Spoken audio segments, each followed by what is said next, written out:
आज आपका टॉपिक है बिजनेस स्टडीज क्लास 12 का चैप्टर 3। आज हम लोग पढ़ेंगे बिजनेस एनवायरनमेंट के बारे में, जो कि आपका चैप्टर 3 है। तो जैसा कि आप लोग जानते हैं बिजनेस बिजनेस क्या होता है भाई, तो एक तरह से कह सकते हो कि जहां लेन देन हो रहा है, गुड्स का सामान लेन देन कर रहे हो, आप खरीद रहे हो, बेच रहे हो, और उसका मेन पर्पस क्या होना चाहिए, प्रॉफिट मोटिव। लेकिन इन्वायरमेंट क्या होता है, आपके आसपास का जो भी एरिया है, जो भी दायरा है, वो आपका एनवायरनमेंट है।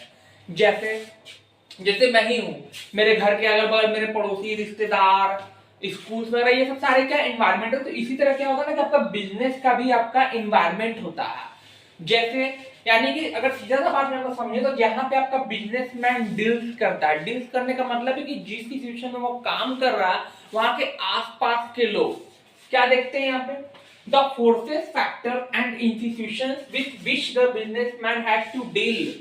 ऐसा इंस्टीट्यूशन, ऐसा फोर्सेस जिसको बिजनेसमैन से डील करना रहता है, with to achieve their objective. Deal किस लिए करे भाई, तो अपने ऑब्जेक्टिव को पाने के लिए। जैसे अब जैसे यहाँ पे मान के चलो कि ए नाम का कोई व्यक्ति है, उसका बिजनेस है केशव कंपनी। जाहिर सा बात है कि भाई अंतरिक्ष में तो खोलेगा नहीं, ये कहाँ खोलेगा आपका, तो एक जगह होगा, एक प्लेस होगा। अब इसके आसपास में रोड तो होंगे ही, लोग भी होंगे, तरह तरह के लोग होंगे, सरकारें होंगी, गवर्नमेंट होंगी। तो ये सब सारी चीजें क्या है, सरकार है, कोई कंपनी है, आपको हो सकता है कोई रिलेटिव बोल सकते हैं। तो ये सब चीज क्या है आपकी बिजनेस इन्वायरमेंट का ये सब। तो ये सब सारा आपका इन्वायरमेंट में आ रहा है। अब ऐसा मैंने क्यों कहा, तो एक तरह समझिए कि जहां पे बिजनेस है, उसका जो भी अगल बगल सराउंडिंग एरिया है, वो इसका एनवायरमेंट कहलाता है। जैसे फेस्टिवल्स आ रहा है, तो बिजनेस को क्या होगा, इफेक्ट होगा। दिवाली आ रही है, होली आ रही है, तो बिजनेस को इफेक्ट करेगा ना इसके बाजार पे।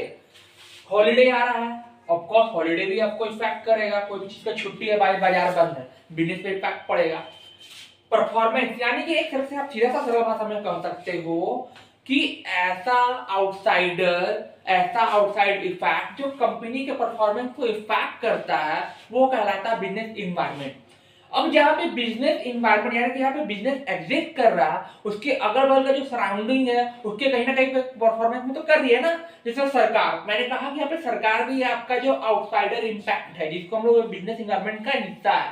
सरकार कैसे भाई, अब जैसे यहाँ पे जीएसटी लागू किया, जीएसटी लागू किया, तो इसका इम्पैक्ट कहीं ना कहीं तो पड़ा होगा ना कंपनी में, सारे कंपनीज में, कि भाई इतना परसेंट 18% जीएसटी है, उससे घट के रेट घटा होगा। जाहिर सा बात है कि उससे कंपनी का जो रेट है वो कम किया होगा। तो ये सारी तमाम चीजें जो आउटसाइडर है और बिजनेस को आउटसाइड से कंट्रोल करती है, वो बिजनेस इन्वायरमेंट कहलाती है। कोई डाउट है यहाँ तक में। अब आगे बढ़ते अगर और डीपली में पढ़े तो इसमें बहुत सारे टर्म्स आते हैं, जैसे कि आपका जो भी कंपटीटर है, वो भी आपका क्या है, हिस्सा है। कंपटीटर ये भी क्या है आपका, आपको बिजनेस एनवायरनमेंट का हिस्सा है। क्यों, मान के चलो कि कोई ए कंपनी और कोई बी कंपनी है।